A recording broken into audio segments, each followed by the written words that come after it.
Agora eu vou falar sobre a figura e a missão de São José na vida de Cristo e da Igreja. Uma pequena introdução. Chamado a proteger o Redentor, José fez como lhe ordenara o anjo do Senhor e recebeu sua esposa. Mateus 1:24.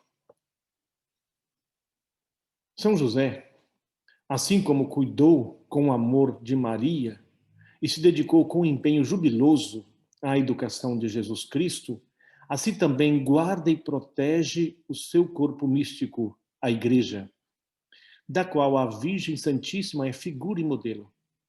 Dado que José é aquele a quem Deus confiou a guarda dos seus tesouros mais preciosos. Aqui já é uma coisa muito interessante nessa introdução. José cuidou com amor de Maria e se dedicou com empenho jubiloso à educação de Jesus Cristo. Esse empenho jubiloso, cheio de alegria, de gratidão. Até porque fora chamado para ser o pai adotivo do Verbo que se fez carne, do Filho de Deus. Imagine que tipo de experiência fez José. Por isso que todo o povo cristão não só recorrerá a São José com maior fervor e invocará confiadamente o seu patrocínio ou a sua intercessão, mas também terá sempre diante dos olhos o seu modo humilde e amadurecido de servir e participar na economia da salvação. Olha só que coisa maravilhosa, a participação de José na economia da salvação, que se realiza plenamente e completamente na figura, na pessoa de Jesus Cristo, o Verbo que se fez carne, filho adotivo de José. Depois, outra coisa muito maravilhosa ainda. Foi precisamente neste mistério que José de Nazaré participou, como nenhuma outra pessoa humana, à exceção de Maria, a mãe do Verbo encarnado. Ele participou em tal mistério simultaneamente com Maria, envolvido na realidade do mesmo evento salvífico, e foi depositário do mesmo amor, em virtude do qual o Eterno Pai nos predestinou a sermos adotados como filhos por intermédio de Jesus Cristo, conforme Efésios 1:5. Claro, é compreensível, nós sempre falamos de Maria como uma participação tão sublime, tão maravilhosa do Verbo que se fez carne. Mas também, à semelhança de Maria, José participou também de uma forma maravilhosa desse grande mistério da obra da redenção, realizada por Deus de forma completa em seu Filho Jesus Cristo, o Verbo que se fez carne. Agora, o primeiro ponto fundamental sobre as virtudes de São José como esposo de Maria e pai adotivo do Filho de Deus, Jesus Cristo. Então, aqui agora algumas reflexões sobre a figura de São José à luz, justamente, do pensamento do Papa Francisco. Bom, assim, fala o Papa Francisco, ao completarem 150 anos da declaração como padroeiro da Igreja Católica, São José como padroeiro da Igreja Católica, feito pelo Beato Pio IX, no dia 8 de dezembro de 1870, gostaria de deixar, como fala o Papa Francisco, a boca de Jesus, a boca, como diz Jesus, falar da abundância do coração. Olha só essa expressão, o Papa fala da abundância do coração, conforme Mateus 12:34, para partilhar convosco algumas reflexões pessoais sobre esta figura extraordinária, tão próxima da condição humana de cada um de nós. Veja bem, a forma como o Papa Francisco fala com o coração, abundância do coração, certo? Para partilhar conosco algumas reflexões pessoais do próprio Papa Francisco, que escreve essas coisas com grande júbilo, com grande alegria. Tal desejo foi crescendo, fala o Papa, ao longo desses meses de pandemia, em que pudemos experimentar, no meio da crise que nos afeta, que as nossas vidas são tecidas e sustentadas por pessoas comuns, habitualmente esquecidas. Abra um parênteses. Como o Papa fala de coisas tão concretas como enfatizando e respondendo aquilo que estamos vivendo no presente, de modo particular enfatizando tantas e tantas pessoas que não aparecem nas manchetes, continua o Papa, não aparecem nas manchetes dos jornais e revistas, nem nas grandes passarelas do último espetáculo, mas que hoje estão, sem dúvida, a escrever os acontecimentos decisivos da nossa história. Médicos, enfermeiras e enfermeiros, trabalhadores dos supermercados, pessoal da limpeza, curadores, transportadores, forças policiais, voluntários, sacerdotes, transportadores, etc. Ok? Outros que compreenderam que ninguém se salva sozinho. Quantas pessoas dia a dia exercitam a paciência e infundem esperança, tendo a peito não semear pânico, mas corresponsabilidade. Como é verdade que tantos médicos, enfermeiros, etc., não só consolam aqueles que estão enfermos, mas também os próprios parentes dos enfermos que estão agoniados, angustiados nesse momento. Por isso, quantos pais, mães, avós, professores mostram às crianças, com pequenos gestos do dia a dia, como enfrentar e atravessar uma crise, readaptando hábitos, levantando o olhar e estimulando a oração. Quantas pessoas rezam, se imolam, intercedem pelo bem de todos. Todos podem encontrar em São José, olha só que maravilha, o homem que passa despercebido, o homem da presença cotidiana e discreta, escondida, um intercessor, um amparo e um guia nos momentos de dificuldade. São José lembra-nos que todos aqueles que estão aparentemente escondidos ou em segundo plano têm um protagonismo sem paralelo na história da salvação. A todos eles dirijo, fala o Papa, uma palavra de reconhecimento e gratidão. Que percepção da realidade, quantas palavras ditas pelo Papa de profundo consolo para tantas pessoas que hoje estão vivendo esse drama da pandemia em primeira mão, sendo protagonistas, sustentando tantos, cuidando de tantos. Então, uma primeira virtude maravilhosa de São José, podemos colocar assim, Pai amado. A grandeza de São José consiste no fato de ter sido o esposo de Maria e o pai de Jesus. Como tal, afirma São João Crisóstomo, colocou-se inteiramente a serviço do plano salvífico. Olha só, colocou-se inteiramente a serviço do plano salvífico. Que provocação para cada um de nós. Essa é a vocação de cada um, de quem se casa ou de quem se consagra ao Senhor. Não tem outro sentido viver a vida senão colocar-se inteiramente ao serviço do plano salvífico. São Paulo VI faz notar que a sua paternidade se exprimiu concretamente em ter feito da sua vida um serviço, um sacrifício ao mistério da encarnação e à conjunta missão redentora, em ter usado da autoridade legal que detinha sobre a Sagrada Família para lhe fazer dom total de si mesmo, da sua vida, do seu trabalho. Olha que ensinamento maravilhoso para nós cristãos e para todos os homens e mulheres de boa vontade. Como é mais digno, mais belo viver a vida assim. Depois, em ter convertido a sua vocação humana ao amor doméstico, na oblação sobre-humana de si mesmo, do seu coração e de todas as capacidades do amor, colocado a serviço do Messias, nascido na sua casa. Imagine, São José no dia a dia, olhando para Jesus, o Filho de Deus, cuidando e educando este menino. Por este seu papel na história da salvação, São José é um pai que foi sempre amado pelo povo cristão. Atenção, um pai que foi sempre amado pelo povo cristão. Como prova, o fato de lhe terem sido dedicadas numerosas igrejas por todo o mundo. Muitos santos e santas foram seus devotos apaixonados, entre os quais se conta Santa Teresa d'Ávila, que o adotou como advogado e intercessor, recomendando-se instantemente a São José e recebendo todas as graças que lhe pedia. Animada pela própria experiência, a santa persuadia os outros a serem igualmente devotos dele. A confiança do povo em São José está contida na expressão Iti ad Yosef, que faz referência ao período de carestia no Egito, quando o povo pedia pão ao faraó. E ele respondia, ide ter com José, fazei o que ele vos disser. Nós também podemos dizer hoje, nesse momento tão difícil, pandemia, etc., tantas pessoas desempregadas, podemos repetir, ide ter com São José, fazei o que ele vos disser. Conforme Gênesis 41, 55.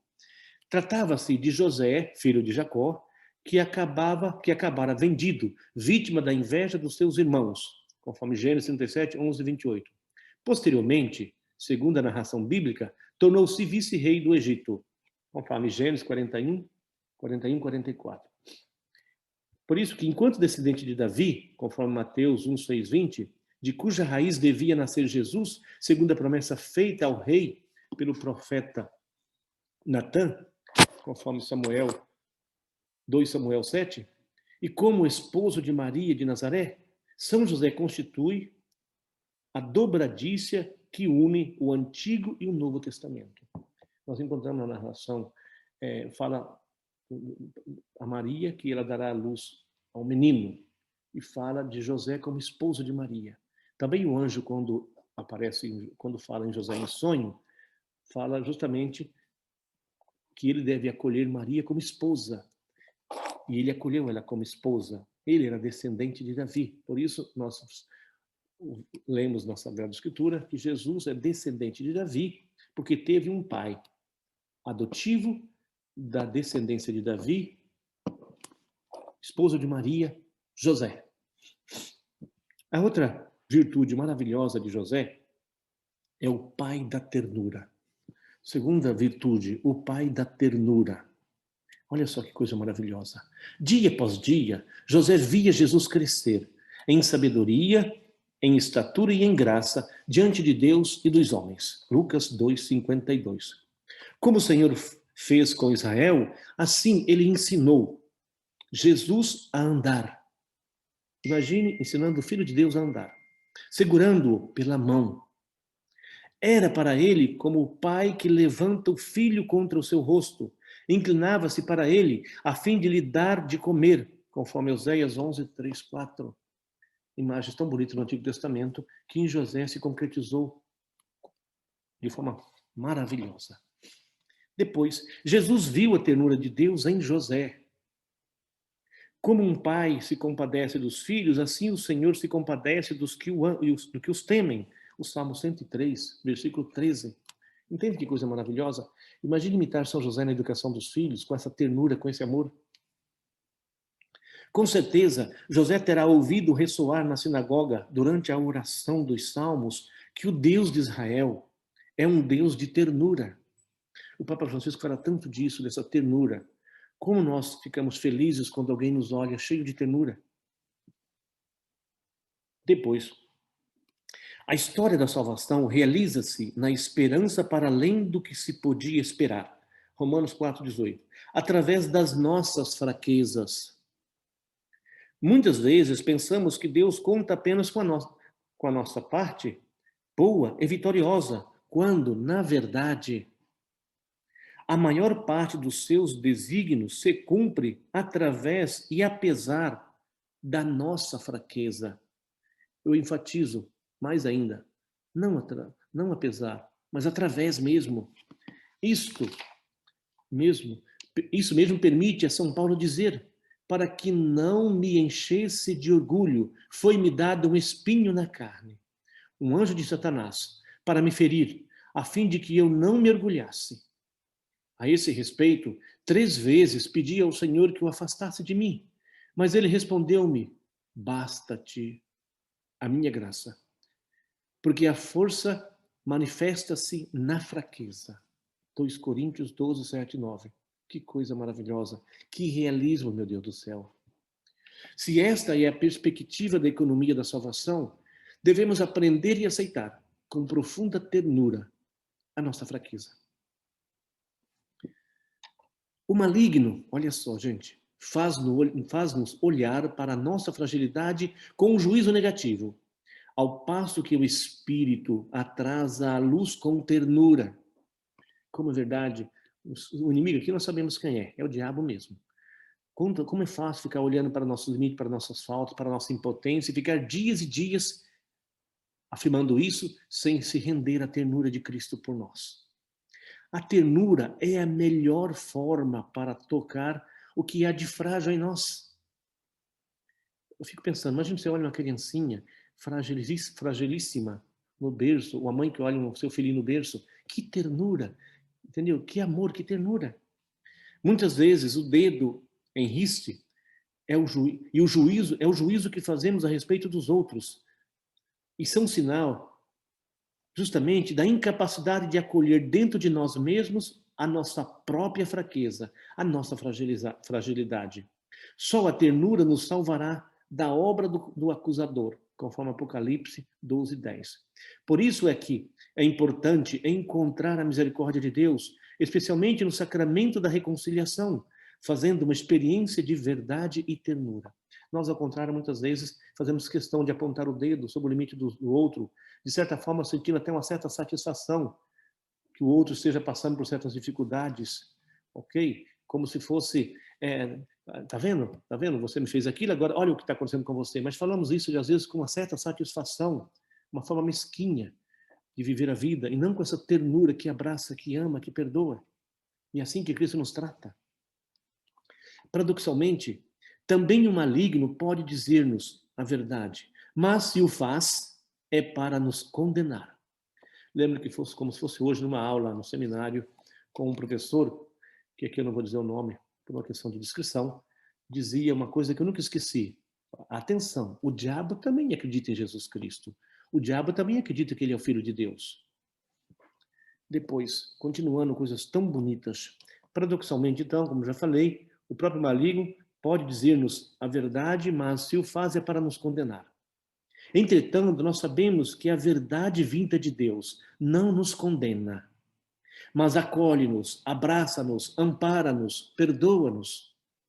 A verdade apresenta-se a nós sempre como o Pai misericordioso. Essa é a verdade do modo como Deus se manifesta. O Pai misericordioso da parábola. Entende? Que há mais alegria no céu do que um só pecador que se arrepende e volta para a casa do Pai, do que 99 que não precisa do perdão. Essa é uma afirmação tão bela de Jesus Cristo, ok? Ele faz festa quando o filho que estava morto, o filho pródigo, e volta à vida, é abraçado, perdoado, e acontece uma grande festa. Eis a festa no céu por um só pecador que se arrependa verdadeiramente. Depois, a vontade de Deus, a sua história, o seu projeto, passam também através da angústia de José. Assim, ele ensina-nos que ter fé em Deus inclui também acreditar que Ele pode intervir, inclusive através dos nossos medos, das nossas fragilidades, da nossa fraqueza.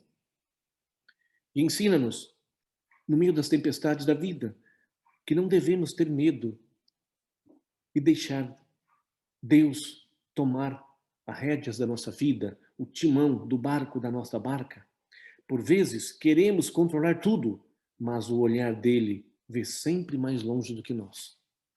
Coisas maravilhosas. Depois, uma outra virtude maravilhosa é Pai da obediência. Pai da obediência. De forma análoga a quanto fez Deus com Maria, manifestando-lhe o seu plano de salvação, também a São José, Deus revelou seus desígnios por meio de sonhos que na Bíblia, como em todos os povos antigos, eram considerados um dos meios pelos quais Deus manifesta a sua vontade. É muito comum na Bíblia Deus manifestar a sua vontade através de sonhos. Aqui, permita-me uma observação que eu acho interessantíssima. Maria foi concebida sem o pecado original pelos méritos de Jesus Cristo. José não foi. Por isso que eu digo logo, José, para nós que somos consagrados, damos a vida a Deus, é o modelo mais próximo, mais concreto, mais palpável. Entende? Viveu a obediência ao Senhor, viveu a santidade, viveu a castidade, a pureza no relacionamento com Maria e com José. Que modelo maravilhoso para a nossa vocação. José sente uma angústia imensa com a gravidez incompreensível de Maria. Imagine José. mas não quer difamá-la e decide deixá-la secretamente. Mateus 1,19. No primeiro sonho, o anjo ajuda-o a resolver o seu grave dilema. Não temas receber Maria, tua esposa, pois o que ela concebeu é obra do Espírito Santo. Ela dará à luz um filho, o qual darás o nome de Jesus, porque ele salvará o povo dos seus pecados. Mateus 20:21.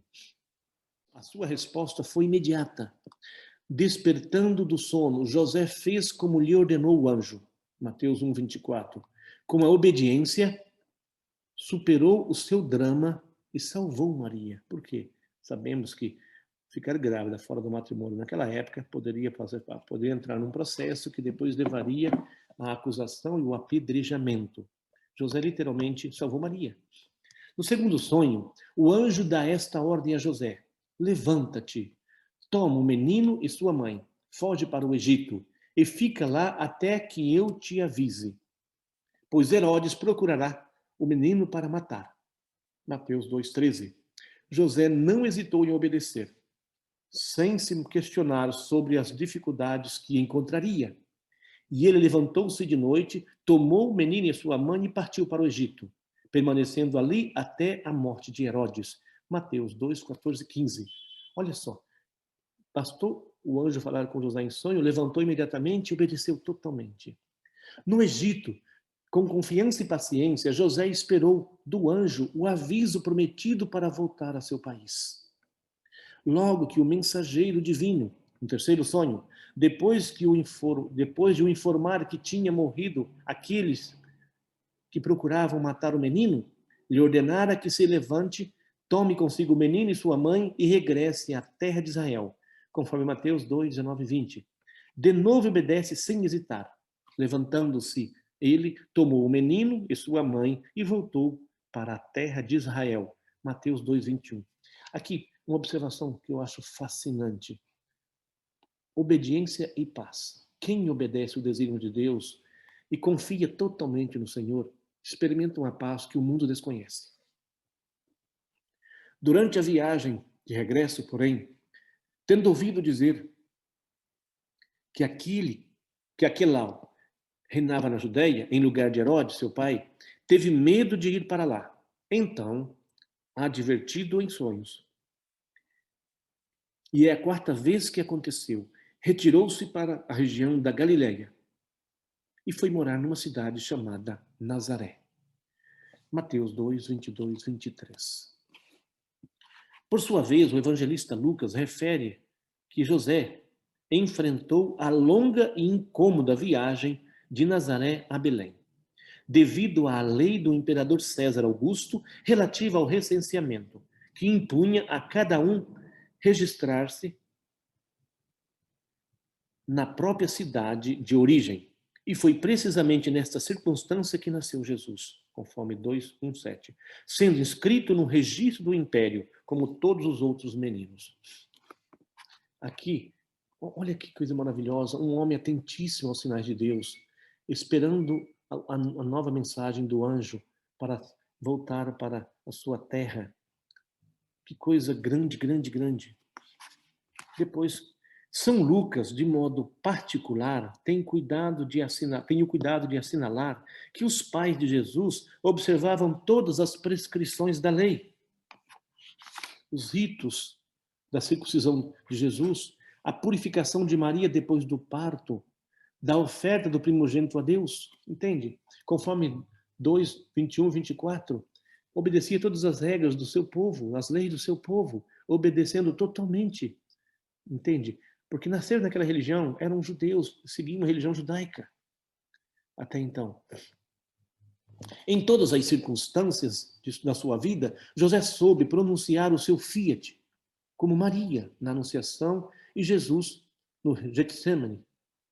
Na função de chefe de família, José ensinou Jesus a ser submisso aos pais, conforme Lucas 2:51, segundo o mandamento de Deus, conforme Êxodo 20:12.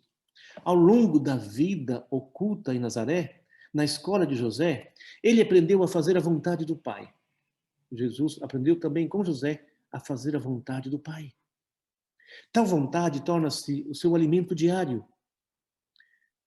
Mesmo no momento mais difícil da sua vida, vivido no Getsemane, preferiu que se cumprisse a vontade do Pai, e não a sua, fazendo-se obediente até a morte de cruz. Filipenses 2:8.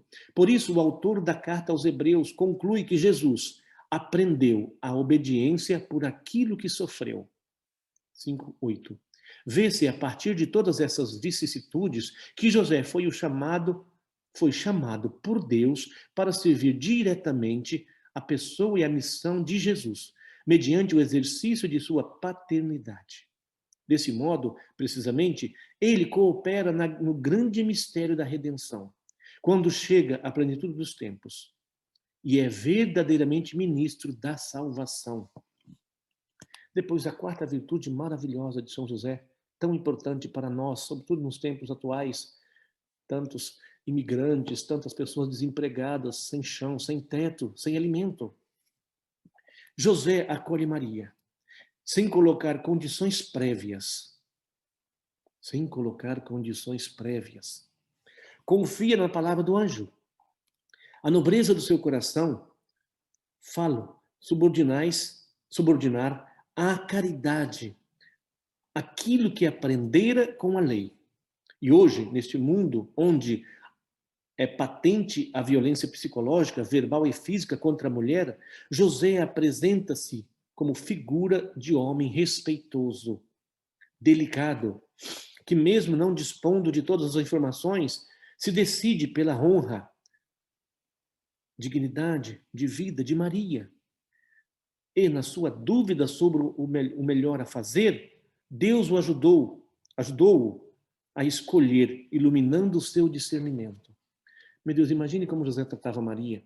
Imagine como nós olhamos para São José, como você que é casado vai tratar a sua esposa, os seus filhos. Meu Deus do céu, é outra coisa. Na nossa vida, muitas vezes sucedem coisas cujo significado não entendemos. E a nossa primeira reação, frequentemente, é a de desilusão e revolta.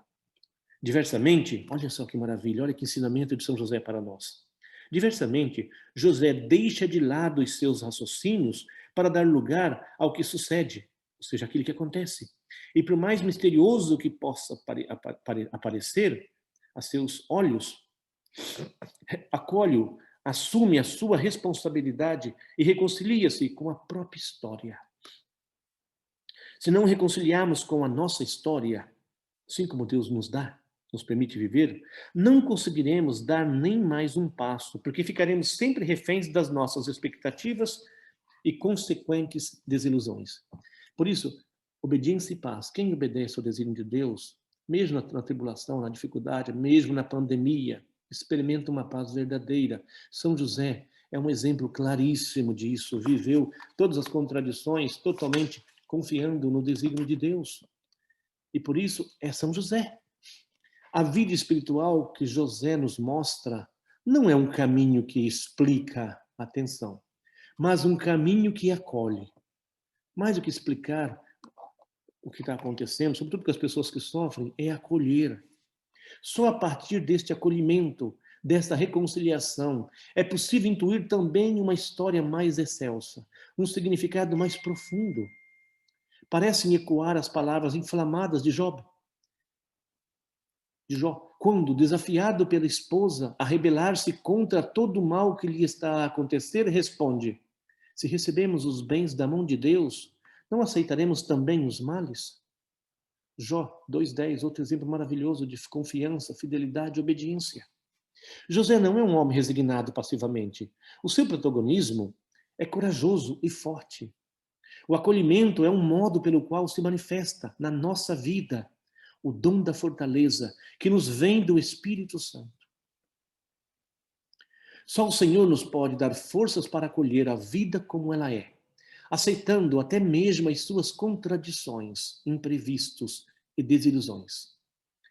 A vinda de Jesus ao nosso meio é um dom do Pai, para que cada um se reconcilie com a carne de sua história, mesmo quando não a compreende totalmente. A carne da história são a vida como ela é, as nossas contradições, os problemas, as dificuldades que vivemos. Mas viver isso obedecendo, como São José.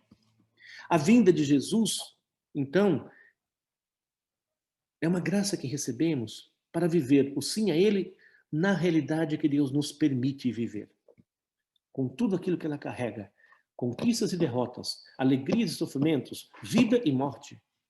O que Deus disse ao nosso santo, José, filho de Davi, não temas. Parece repeti-lo a nós também, como se dissesse, Paulo, não temas. João, não temas. Maria, não temas. Não tenhais medo. É necessário deixar de lado a ira e a desilusão para, movidos não por qualquer resignação mundana, mas com uma fortaleza cheia de esperança, dar lugar àquilo que não escolhemos e todavia existe. Tantas coisas nós somos obrigados a viver que nós não escolhemos, mas não são dadas para viver. Eu sempre gosto de enfatizar que Deus não permite que nada aconteça conosco, nem as tribulações e sofrimentos, que não seja para a nossa salvação, que não seja como ocasião de viver a nossa vocação, que não seja para a nossa santificação. Por isso que a vida de cada um de nós pode recomeçar miraculosamente, se encontrarmos a coragem de a viver segundo aquilo que nos indica o Evangelho. E não importa se tudo parecer ter tomado já uma direção errada, e se algumas coisas já não são irreversíveis. Deus pode fazer brotar flores no meio das rochas. Que coisa maravilhosa. E mesmo que o nosso coração nos censure de qualquer coisa, Ele é maior do que o nosso coração e conhece tudo. 1 João 3,20. Reaparece aqui o realismo cristão, que não deixa fora nada do que existe. A realidade, na sua misteriosa persistência e complexidade, é portadora de um sentido da existência com suas luzes e sombras. É isto que leva o apóstolo Paulo a dizer: sabemos que tudo contribui para o bem daqueles que amam a Deus. Romanos 8:28. Santo Agostinho acrescenta: tudo, incluindo aquilo que é chamado mal. Nessa perspectiva global, a fé dá significado a todos os acontecimentos, sejam os felizes ou também os tristes. Olha, meu Deus, ouvir essas coisas, penetrar nessas coisas, repito, enche a vida de uma paz, de uma ternura, de uma gratidão, mesmo as contradições da vida. Assim, longe de nos pensar que crer significa encontrar fáceis soluções consolatórias. Antes, pelo contrário, a fé que Cristo nos ensinou é a que vemos em São José, que não procura atalhos, mas enfrenta de olhos abertos aquilo que lhe acontece, assumindo pessoalmente a responsabilidade por isso. O acolhimento de José convida-nos a receber os outros, sem exclusões, tal como são, reservando uma predileção especial pelos mais frágeis, porque Deus acolhe o que é frágil. Só um exemplo, quando nós vemos uma criancinha frágil, nós ficamos logo comovidos. Mas também cada pessoa que nós encontramos, sobretudo os mais frágeis, os mais necessitados. É o pai dos órfãos, o defensor das viúvas. Salmo 68:6. Deus age assim. E manda amar o forasteiro. Posso imaginar ter sido do procedimento de José que Jesus tirou inspiração para a parábola do filho pródigo e do pai misericordioso. Depois, outra virtude maravilhosa de São José: pai com coragem criativa. Se a primeira etapa de toda a verdadeira cura interior é acolher a própria história, ou seja, dar espaço no nosso íntimo, até mesmo aquilo que não escolhemos na nossa vida, convém acrescentar outra característica importante: a coragem criativa. Esta vem de cima, sobretudo quando se encontram dificuldades. Com efeito, perante uma dificuldade, pode-se estacar, ficar parado, bloqueado e abandonar o campo ou tentar vencê-la de algum modo. Às vezes, são precisamente as dificuldades que fazem sair de cada um de nós recursos que nem pensávamos ter. Eu sempre digo, na minha própria experiência, que todas as vezes que eu passei por grandes dificuldades, eu saí muito mais inteiro, muito mais consciente. Veio à tona coisas que eu nem imaginava que era possível. Mas olha para a experiência de vocês, vejam se não é assim. Frequentemente, ao ler os evangelhos da infância, apetece-nos perguntar por que motivo Deus não interveio de forma direta e clara. Por que Deus intervém por meio de acontecimentos e pessoas? José é o homem por meio de quem Deus cuida dos primórdios da história da redenção. É o verdadeiro milagre pelo qual Deus salva o menino e sua mãe. Olha que afirmação. O céu intervém, confiando na coragem criativa desse homem, que, tendo chegado a Belém e não encontrando alojamento onde Maria possa dar à luz, arranja um estábulo e prepara-o de modo a tornar-se o lugar mais acolhedor possível para o Filho de Deus, que vem ao mundo, conforme Lucas 2, 6, 7. Face ao perigo iminente de Herodes, que quer matar o menino, de novo, em sonhos, José é alertado para o defender. No coração da noite, organiza a fuga para o Egito, conforme Mateus 2, 13 e 14. Olha só que coisa maravilhosa. Pai com coragem criativa. Numa leitura superficial destas narrações, a impressão que se tem é a de que o mundo está à mercê dos fatores poderosos, mas a boa notícia do Evangelho consiste precisamente em mostrar como, não obstante a arrogância e a violência dos dominadores terrenos, Deus encontra sempre a forma de realizar o seu plano de salvação. Às vezes, também a nossa vida parece à mercê dos poderes fortes, mas o Evangelho diz-nos que Deus consegue sempre salvar aquilo que conta, desde que usemos a mesma coragem criativa do carpinteiro de Nazaré, o qual sabe transformar um problema numa oportunidade, antepondo sempre a sua confiança na providência. Olha isso, meu Deus.